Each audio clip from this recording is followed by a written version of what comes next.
దేవుడు మనకిచ్చిన ఈ మంచి సమయాన్ని బట్టి దేవాది దేవునికి వందనాలు స్తోత్రాలు చెల్లిస్తున్నాం. పిల్లరా, మరి ఈ 40 రోజులు దేవుని మందిరముగా మనం ఎలా ఉండాలి? దేవుని మందిరముగా మనం ఉండాలి అంటే ప్రేమ కలిగి ఉండాలి, ప్రేమను పంచేవారుగా ఉండాలి. ప్రేమను మన జీవితాన్ని కొనసాగిస్తూ అనేకులను ప్రేమిస్తూ సులువుకు నడిపించే వారుగా మనం ఉండాలి. అగ్నిలో పడిపోతున్నటువంటి, నరకములకు పడిపోతున్న ఆత్మలను మనము రక్షించే వారుగా మనం ఉండాలి అని మరి దేవుని వాక్యం ద్వారా దేవుడు మనతో మాట్లాడాడు. ఈరోజు ఈ 40వ రోజు ఆఖరి మరి వర్తమానాన్ని మనం విన్నాం. పిల్లరా, ఇదే 1వ రాసిన పత్రిక 13వ అధ్యాయం 8వ వచనంలో చాలా శ్రేష్టమైన మాట దేవుడు మనకు జ్ఞాపకం చేసుకున్నాడు. చాలా బలమైన మాట. దేవుని మందిరం మనం ఎలాగ ఉండాలో, ఎలాగ ఉంటే బాగుంటుందో ఈ వచనం ద్వారా దేవుడు మనతో మాట్లాడుతున్నాడు. ప్రేమ శాశ్వత కాలము ఉండదు. ఎప్పుడు ప్రేమ శాశ్వత కాలం. హల్లెలూయా. అంటే దేవుని మందిరమునకు ఎక్కడ కూడా ఏ విధము చేత కూడా అది పడద్రోయబడదు, నెట్టివేయబడదు, కూలిపోదు. అంటే ఏంటి? ప్రేమ శాశ్వత కాలము ఉండును. అంతే, శాశ్వత కాలం. దేవుని మందిరం అనబడే నీవు భూమి మీద ఉంటావు, చనిపోయిన తర్వాత పరలోకంలో కూడా దేవునితో ఉంటావు. హల్లెలూయా. అర్థమైందా? అంటే ప్రేమ శాశ్వత కాలం ఉంటుంది. దేవుని మందిరం అనబడే ప్రేమ నీవై ఉన్నావు. దేవుని మందిరం నీవే, దేవుని ఆలయం నీవే. నీవు దేవుని మందిరము కనుకనే నీకు ప్రేమ ఉంది, ప్రేమ ఉంది. దేవునికి స్తోత్రం. హల్లెలూయా. నిజంగానే 1947 మన స్వతంత్రం రాకముందు మనం వెనక్కి వెళ్తే భయంకరమైన పరిస్థితి మనది, భయంకరమైన పరిస్థితి.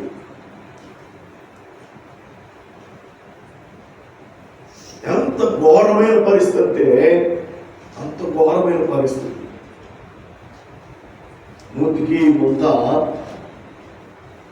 గుడ్డికి తాకాలి, మన పాదాలు కనపడకూడదు, మనం నడిచిన అడుగులు ఇంకో అడుగు పడకూడదు, ఊడ్చుకుంటూ రావాలి. మనం ఉమ్మి కిందేయకూడదు, మనం మొత్తంలోనే పోసుకోవాలి. శరీరం మొత్తం వస్త్రం ఉండేది కాదు, సరైన ఆహారం ఉండేది కాదు, సరైన నివాసం ఉండేది కాదు. చాలా దయనీయమైనటువంటి పరిస్థితి మనం. ఏ ఊరు వెళ్ళినా ఊరి పాలెం వెలపలు ఉండేవాడు, పొలిమేర అవతలు ఉండేవాడు.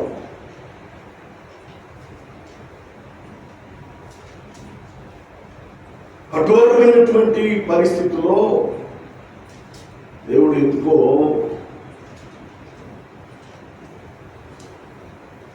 చక్రవర్తులు, రాజులు పరిపాలనను దేవుడు తీసివేసి దేవుని బిడ్డలు అనబడేటువంటి బ్రిటిష్ వారిని దేవుడు ఇండియా దేశానికి పంపించాడు. హల్లెలూయా. బ్రిటిష్ పరిపాలనలో కూడా మనకు న్యాయం జరగల. బ్రిటిష్ కూడా వాళ్ళు ఏం చేశారు అంటే ధనికుల దగ్గరికి వెళ్ళారు. ఎందుకంటే వాళ్ళకి ఇంగ్లీష్ వచ్చు, ఇంగ్లీషే మనకు రాదు, చదువు లేదు, అక్షరాభ్యాసం లేదు మనకి. అందుకని వాళ్ళు కూడా ఇంగ్లీష్ వచ్చిన వాళ్ళు, చదువుకున్న వాళ్ళు ఎవరంటే బ్రాహ్మణ్స్, కమ్మ బోల్డ్ రేట్లు వాళ్ళే పెట్టుకున్నారు వాళ్ళు కూడా. కానీ బ్రిటిష్ ప్రభుత్వంలో బ్రిటిష్ మిషనరీలు వచ్చారు కొంతమంది. హల్లెలూయా. దేవుని పిల్లలు వచ్చారు.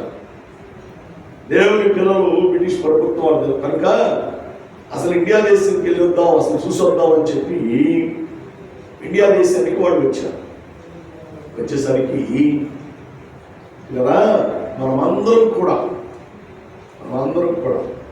75 సంవత్సరాలు వెనక్కి వెళితే అందరూ భయంకరమైన పరిస్థితులు, చచ్చిపోయినటువంటి జంతువులను ఇల్లు పెట్టుకునేవాడు కాదు, కాల్చుకునేవాడు కాదు, అలాగే తినేసేవాడు, పచ్చి మాంసం తినేసేవాడు, సరైన భోజనం ఉండేది కాదు. భయంకరమైనటువంటి పరిస్థితుల్లో మిషనరీలు వచ్చి మన పరిస్థితులన్నీ చూచి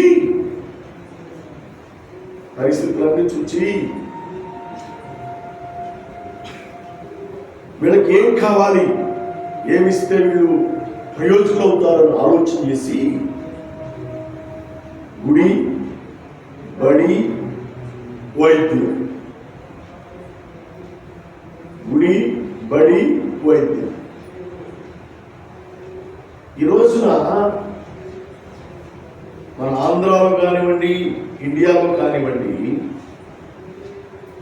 మెయిన్ పట్టణాల్లో, బాంబే కానివ్వండి, ఢిల్లీ కానివ్వండి, కలకత్తా కానివ్వండి, గుంటూరు కానివ్వండి, చిరాల కానివ్వండి, మెయిన్ పట్టణాల్లో ఆ రోజు మిషనరీలు ఇచ్చినటువంటి స్థలాలు, చర్చిస్ ఈరోజు మనకు ఒక మార్గదర్శిగా, ప్రయోజనాత్మకమైనటువంటి విధానంలో మార్పు తేవడానికి మనకు ఎంతగానో తోడ్పడింది. ఈ రోజున పెద్ద డాక్టర్లు కానివ్వండి, పిహెచ్డి చదివిన కానివ్వండి, ఎవరైనా కానివ్వండి, క్రిస్టియన్ కాలేజీలో చదువుకొని అందరూ ప్రయోజకులైన వాళ్ళే. కానీ ఈ రోజున మనవాళ్ళు,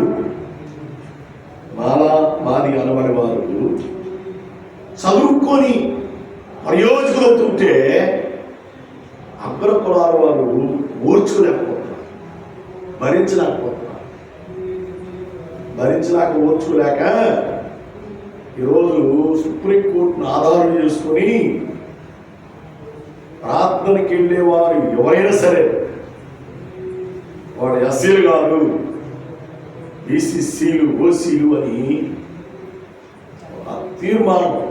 తీర్పు ఇవ్వడానికి ఈరోజు ప్రపంచం, ఇండియా దేశం, ఇండియా గవర్నమెంట్ ప్రయత్నం చేస్తూ చెప్పిస్తాం. కానీ క్రైస్తవులుగా మనం బీసీసీ ఉంటేనే మనకు మంచిది. ఇంకా దేవుడికి స్తోత్రం. హల్లెలూయా. అట్లని బాబు నేను దేవుడిని నమ్ముకున్నాను బాబు, నేను పాస్కొని రానైనా నాకు బీసీసీ సర్టిఫికెట్ ఇవ్వంటే వాడు అంటాడు, ఆలయ కానీ ఎంఆర్ఓ కానీ ఈ తాతలు ఏ కులో చెప్పు, దాన్ని బట్టి ఇస్తా ఉంటారు. అంటే ఏంటి, మన తాతలు ఎస్సీలే, హిందూ మాదిగా, దాన్ని బట్టి ఇస్తానంటాడు. మళ్ళా అంటే క్రిస్టియన్ జనాభా పెరగకూడదు, హిందూ మాదిగా ఉండి వీడికి ఏమి లబ్ధి రాకూడదు. అంటే ఎందుకు ఈ వాక్యం మీకు చెప్తున్నాను అంటే ప్రేమ శాశ్వత కాలము ఉండును, అంతే, దానికి తిరగలేదు కాదు. దేవునికి స్తోత్రం. హల్లెలూయా. ఆనాడు బ్రిటిష్ మిషనరీలు ఇచ్చిన ప్రేమ సంబంధమైనటువంటి దేవుని వాక్యము ఈరోజు మనల్ని బ్రతికించింది. మనందరినీ దేవుని మందిరములుగా అమర్చడానికి, చిత్తపడడానికి దేవుడు గొప్ప అవకాశం మనకు దేవుడు ఇచ్చాడు. అందరూ చదవబడి దేవుడికి స్తోత్రం. ఈ రోజున ఇతర వర్గాల వారు అణిచివేయబడినటువంటి మనం దేవుని ప్రేమను బట్టి, ప్రేమ శాశ్వత కాలం ఉంటుంది కాబట్టి ఆ ప్రేమలో దేవుడు మనల్ని ప్రేమించి మన స్థితిగతులు మార్చివేశాడు, మన పరిస్థితులు మార్చివేశాడు, మన మాట విధానం మార్చివేశాడు, మన నడక విధానం మార్చివేశాడు, మన క్రియల విధానం మార్చివేశాడు, మన ఇంటిని మార్చివేశాడు, మన వస్త్రాన్ని మార్చివేశాడు, మన తిండిని మార్చివేశాడు, మన భవిష్యత్తే మార్చబడింది. హల్లెలూయా. మార్చబడినటువంటి మనల్ని చూచి ఈరోజు అగ్రకులాలకు చెందినటువంటి వారు హిందూస్ వ్యసన పడుతూ మనలో ఉన్నటువంటి క్రీస్తు ప్రేమను అణిచివేయాలని ప్రయత్నం చేస్తారు. అణిచివేయాలి. దేవునికి స్తోత్రం. హల్లెలూయా.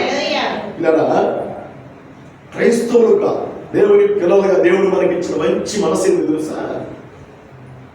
మన ఎవరో కానివ్వండి, మన ఇంటి పక్కన కానివ్వండి, మన ఇంటి ముందు కానీ, మన పేటలో కానివ్వండి, ఎవరైనా బాగా పోతే అందరూ వెళ్ళి పలకరించి చూచి దేవుడు ఇచ్చిన స్తోమతను బట్టి శాతమైన సహాయం చేసి వస్తాం. అది దేవుడిచ్చిన ప్రేమ. ఆ ప్రేమే శాశ్వత కాలం మన పట్ల దేవుడు నిలిపాడు, ఉంచాడు. అదే క్రైస్తవులకు ఉన్నటువంటి గొప్ప ప్రేమతత్వం. దేవునికి స్తోత్రం. హల్లెలూయా. ఈ ఉపవాస ప్రార్థనలో పిల్లరా మనలో ప్రేమ ఉండాలి. మన మిషనరీలు ఏ ప్రేమను పంచి గుడిని పెట్టారో, బడిని పెట్టారో, వైద్యాన్ని ఇచ్చారో, గుడ్డలు ఇచ్చారో, ఆ ప్రేమ ఈ రోజు మనలో కూడా ఉంది పిల్లల. మనం కూడా ఎవరైనా బాధలో ఉన్నవారు, కష్టాల్లో ఉన్నవారు, మన దగ్గరికి వచ్చి ఎవరైనా సరే బాబు సహాయం చేయండి అంటే మనకు దేవుడు ఇచ్చిన స్తోమతను బట్టి మనం సహాయం చేస్తాం. కారణం ఏంటి అంటే ప్రేమ శాశ్వత కాలము ఉంటుంది. ఇది క్రైస్తవులకు ఉన్నటువంటి అపారమైనటువంటి ప్రేమ. ప్రియ దేవుడు మనకు నేర్పినటువంటి అపారమైన ప్రేమ. యేసుక్రీస్తు వారు రక్తము ముద్దగా మారిపోయాడు. 39 కొరడా దెబ్బల చేత ఈ పంత నాగల చాలవలే దొన్నబడింది. చేతుల్లో మేకులు, ఆధారంలో మేకులు కొట్టారు, డక్కులు బలిపోటు పొడిచారు, తలలో మొలకెట్టి ఉంది. భయంకరమైనటువంటి ప్రాణాపాయంలో మరణస్థితిలో కొట్టిమిట్లాడుతున్నాడు. అయినప్పటికీ కూడా దేవుడు ఏమన్నాడు తెలుసా? తండ్రి వీరేమి చేయించున్నారో వీరు ఎరుగురు కనుక వీరిని క్షమించు. కౌలువారి ప్రేమ, అది శాశ్వత కాలం ఉండే ప్రేమ. హల్లెలూయా. దేవుని బిడ్డలమైన మనం పరిస్థితులు రావాలని కోరుకుంటుంది, కానీ ఒకవేళ అపాయ స్థితిలో మనం పడిపోతున్నప్పటికీ కూడా పక్క వారికి ఏ విధంగా మనం ఉపయోగపడాలో ఆలోచించి తాపత్రపడి సహాయం చేసే మనస్సు, ప్రేమను దేవుడు మనకు ఇచ్చాడు. అదే ప్రేమ శాశ్వత కాలం ఉండే ప్రేమ. దేవునికి స్తోత్రం. హల్లెలూయా. హల్లెలూయా. ఈ రోజున దేవుని ప్రేమను బట్టి మనం అందరం కూడా స్థితిగతులు మార్చబడ్డాయి. తల్లిదండ్రులకి ఒకవేళ చదువు లేకపోయినా ఈరోజు బిడ్డలను మంచిగా చదివించుకుంటున్నారు. ఈరోజు బిడ్డలు సాఫ్ట్వేర్ రంగంలో, బిడ్డలు టెక్నాలజీ రంగంలో ముందుండి దేవుని కృపను బట్టి ఉద్యోగాలు చేసుకుంటూ వారి కాళ్ళ మీద వారు నిలబడుతూ అనేకులకు సహకరిస్తూ, అనేకులకు సహాయం చేస్తూ, అనేకులకు తోడ్పడుతూ, అనేకులకు ప్రార్థన చేస్తూ, అనేకులకు ఉపవాసం ఉంటూ, అనేకులకు కన్నీరు గారుస్తూ ప్రేమను చాటేటువంటి క్రైస్తవ జీవితమే నిజమైన ప్రేమ. దేవునికి స్తోత్రం. హల్లెలూయా. 14వ అధ్యాయం మొదటి వచనం అంటాడు, 1 కొరింథీ 14 మొదటి వచనం అంటాడు, ప్రేమ కలిగి ఉండటానికి ప్రయాసపడండి. ఎప్పటి వరకు బాబు అంటే దేవుడు వచ్చే వరకు, మనం చచ్చు వరకు మనం ప్రయాసపడుతూనే ఉండాలి. సహకరించే మనసు కలిగి ఉండాలి. అప్పుడే మన ఉపవాస ప్రార్థనకు దేవుడు గొప్ప ఆత్మీయాశీర్వాదాన్ని దేవుడు మనకి ఇస్తాడు. ప్రేమ లేకుండా ఒక్కొక్క మాటలు మాట్లాడుకుంటూ ఏదో టైం పాస్ చేసుకుంటూ పోతే నీ జీవితంలో దేవుని కృప, దేవుని ఆశీర్వాదాలు దేవుడు నీకు ఇవ్వనే ఇవ్వడుతున్నారు. దేవునికి స్తోత్రం. హల్లెలూయా, హల్లెలూయా. పిల్లరా, మన జీవితంలో ఆత్మ సంబంధమైనటువంటి విశ్వాస సంబంధమైన జీవితంలో మనం ప్రేమ కలిగి ఉండాలి. ఆ ప్రేమ ఎప్పటి వరకు ఉండాలి అంటే శాశ్వత కాలం ఉండాలి. హల్లెలూయా, హల్లెలూయా. భూమి మీద దేవుడు ఎన్ని సంవత్సరాలు ఇస్తే అన్ని సంవత్సరాలు ప్రేమ ఉండాలి. మనం చనిపోయిన తర్వాత నిత్య జీవములు, మనకు మరణం ఉండదే ఉండదు, రెండో మరణం ఉండదు. శరీర సంబంధమైన మరణమే ఉంటుంది మనకి. అందమైన ఆత్మ దయచేసిన దేవుని దగ్గరికి వెళుతుంది. దేవునితో సదాకాలము మనము ఉండువారమై ఉంటాము. హల్లెలూయా. కదా, అతి ప్రేమలో మనము బలపడు వారముగా ఉండాలి అంటే, అతి ప్రేమలో మన జీవితాన్ని స్థిరపరుచుకునే వారముగా ఉండాలి అంటే ప్రార్థన చేస్తూ అనేకులకు సహాయపడుతుండాలి, ప్రార్థన చేస్తూ అనేకులకు ఉపయోగపడుతుండాలి, ప్రార్థన చేస్తూ అనేకులకు ప్రియుల చేయూతనిచ్చే వారముగా ఉండాలి, ప్రార్థన చేస్తూ అనేకులకు ప్రియుల అగ్ని గంధకములు పడిపోకుండా వారిని బయటికి లాగువారముగా, పరలోక రాజ్యములకు చేర్చువారముగా, ప్రేమను పంచువారముగా మనం ఉంటే దేవుని దీవెన మనము పొందుకుంటాం. ఆమేన్. హల్లెలూయా, హల్లెలూయా. డాక్టర్ బిఆర్ అంబేద్కర్ గారు ఆయన చదివిన డిగ్రీలు ప్రపంచం ఇప్పుడు కూడా చదవాలి, ఇప్పుడు లేదు. ఆయన చదివిన చదువు అంతా లండన్. క్రైస్తవ బిడ్డల మధ్య ఆయన పెరిగాడు, క్రైస్తవ బిడ్డల మధ్య చదువుకున్నాడు. అందుకనే ఈ అణగారినటువంటి వర్గాలను రాజాధికారం వైపు నడిపించాలి, వారి న్యాయంలో నడిపించాలనే ఉద్దేశంతో బైబిల్ ఆధారం చేసుకుని రాజ్యాంగాన్ని నిర్మించాడు. మిషనరీలు ఆత్మ సంబంధమైన ప్రేమను పంచితే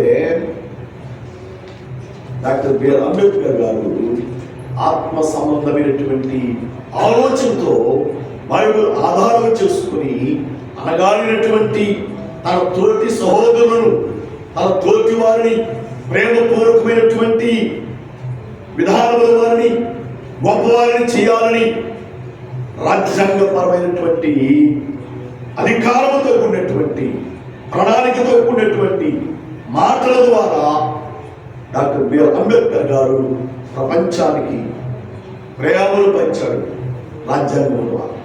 కాబట్టి పిల్లరా, మన భవిష్యత్తు మనం మార్చుకోవాలి అంటే మనం ప్రేమించాలి, మనం అనేకులను ప్రేమించువారుగా మనం ఉండాలి. ఒక మంచి మిషనరీ కావాలి, మనం ఒక మంచి మిషనరీ కావాలి. దేవునికి స్తోత్రం. హల్లెలూయా, హల్లెలూయా. వాడు తండ్రి చదువుతున్నాడు. ఎందుకో వాడు అమ్మగారు నాకు కనబడింది. చూడగానే అమ్మ బాగున్నావంటే కళ్ళ నీళ్ళు పెట్టి నేర్చింది. చాలా బాధపడింది. బాధపడకమ్మా అని చెప్పాను. భర్త ఆ క్లాస్మేట్ తను పాపం చిన్న వయసులోనే క్యాన్సర్ వచ్చి చనిపోయాడు. అడవకమ్మా ఏం విషయం చెప్పంటే, పిల్లలు స్కూల్ నుంచి పంపించేస్తున్నారు మాస్టర్ గారు, బుక్స్ కొనలేదు, ఫీజు కట్టలేదని. వెంటనే నేను ధైర్యం చెప్పాను, అమ్మా ఏం భయపడ బాగా ప్రార్థన చేయి, వీళ్ళైతే నేను మాస్టర్ గారు వెళ్ళి వారికి బుక్స్ కొని ఫీజు వస్తామని చెప్పాను. అలాగే నేను ఇద్దరు వెళ్ళాం, మదర్ తెరీసా స్కూల్లో ఫీజు కట్టాం, బుక్స్ కొన్నాం, అయిపోయింది. వాడు మర్చిపోడు అనుకున్నాడు, సాయం మర్చిపోయి అనుకున్నాడు. తీరా వాడు పెళ్లి చేసుకునే సమయం వచ్చేసింది. పెళ్లి చేసుకునే సమయం వచ్చినప్పుడు ఆ పెళ్లి ముడిపట్ల, అమ్మాయి అబ్బాయి ప్రేమించుకున్నారు కానీ ముడిపట్ల. వాడికి ఒక మంచి ప్రేరేపణ. అంకుల్ ఉన్నాడు, హాస్టల్ అంకుల్ చెప్తే అమ్మ ఇది, ఎందుకంటే ఒకప్పుడు మాకు సహకరించాడు, సహాయం చేశాడు అని వాడు నా పేరు చెప్పి వాళ్ళ అమ్మ దగ్గర పంపించాడు. వాళ్ళ అమ్మతో మాట్లాడాం, అంత సెట్ అయింది. నేను 29వ తారీఖు ఆదివారం కథ భోజనాలు కూడా అయింది. ఎందుకు చెప్తున్నాడు? ప్రేమను మనం పంచితే ఈరోజు కాకపోతే రేపైనా సరే మర్చిపోవాలి. దేవుని పిల్లలుగా ప్రేమ శాశ్వత కాలం ఉంటుంది. ఆ ప్రేమను దేవుని పిల్లలైన మిషనరీలు పంచారు. దేవుని పిల్లలమైన మనం కూడా పంచాలి. చేతనైనంత వరకు సహాయం చేయాలి. ఎవరిని మనము తునీకరించకూడదు, ఎవరిని మనము నెట్టివేయకూడదు, ఎవరిని మనము గట్టివేయకూడదు, ఎవరిని మనము త్రోసివేయకూడదు. ఎవరికి మనం ఇబ్బందిని కలిగించకూడదు, బాధ కలిగించకూడదు. ప్రార్థన చేయాలి, ఉపవాసం ఉండాలి. వారి మారు మనసు కొరకు, రక్షణ కొరకు దేవుని దగ్గర మొరపెట్టాలి. అట్లని ప్రార్థనతో సరిపెట్టకూడదు. ప్రేమను ఆర్థికంగాను ఆత్మీయతగాను మన ఇతరులకు ఉపయోగపడే వారముగా, తోడ్పడే వారముగా, సహకరించే వారముగా, సహాయం చేసే వారముగా ఉంటే అప్పుడే మనం దేవుని మందిరములో ఉంటాం. దేవునికి స్తోత్రం. హల్లెలూయా, హల్లెలూయా. దేవుని మందిరమైన మనం అనేకులను ఆకర్షించే వారం ఉండాలి, అనేకులకు సహాయపడే వారంగా మనం ఉండాలి, ప్రేమించే వారంగా ఉండాలి. ఎప్పటి వరకు ప్రేమించాలి అంటే ఇదే 1 మొదటి ప్రేమ కలిగి ఉండడానికి ఏం చేయాలంట? ప్రయాసపడాలి. ఎంత కష్టపడాలో, ఎంత శ్రమగార్చాలో, ఎన్ని రాత్రులు పగలు నిద్ర లేకుండా పనిచేసి ప్రయాసపడాలి పిల్లరా. అప్పుడే దేవుని ప్రేమ మనకు శాశ్వతంగా నిలిచిపోతుంది. మనం కూడా ఇతరులకు చేసే సహాయాన్ని బట్టి వారు కూడా అనేకులను ప్రేమించు వారిగా ఉంటారు. అదే మన యేసుక్రీస్తు వారు చేసింది. ఆయన ప్రేమ వర్ణాతీతమైనది, వర్ణించడానికి వీలైనంతది. ఆయన ప్రేమ మరణము పొందినంతగా, ఆయన మరణమును పొందినంతగా నీ కొరకు, నా కొరకు, మనందరి కొరకు గాయపరచబడ్డాడు. రూపమును, ఆకారమును, సగసును కోల్పోయాడు. నీ కొరకే, నీ కొరకే. ఎంత ప్రేమ అంటే మన యేసే ప్రేమ. తల్లిదండ్రులు కానీ బిడ్డల పట్ల చూపించలేని ప్రేమ, నీ తోబుట్టు వారి పట్ల చూపించలేని ప్రేమ నా యేసుక్రీస్తు వారు, మనందరం ఆరాధించే మన యేసుక్రీస్తు వారు మన పట్ల చూపించారు. అందువల్లే ప్రపంచ దేశాలు ఈ రోజున యేసుక్రీస్తు నామములో మోకాళ్ళు వచ్చి ప్రార్థన చేస్తారు. చదువుబడి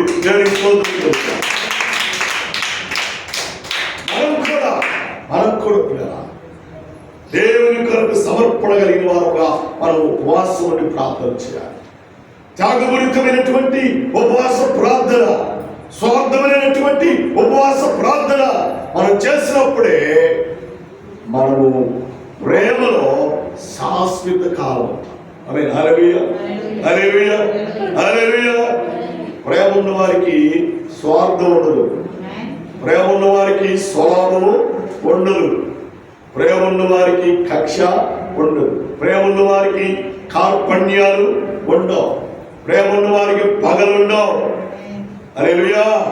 ప్రేమ ఉన్న వారికి ప్రేమే ఉంటుంది, ప్రేమే ఉంటుంది. ఆ ప్రేమ మన యేసయ్య దగ్గర ఉంది, మన ఆరాధించి మన యేసయ్య దగ్గర ఉంది. ఆ ప్రేమలో మనం కూడా ఉందాం, ఆ ప్రేమలో మనం కూడా మన జీవితాన్ని కొనసాగిద్దాం. ఇచ్చే రాజ్యానికి, కొడుకు రాజ్యానికి వారసులుగా, హక్కుదారులుగా మలచబడి, దీవించబడి, ఆశీర్వదించబడి శాశ్వత కాలం ప్రేమించుకుంటూ ఆయన రాక కొరకు ఎదురు చూద్దాం.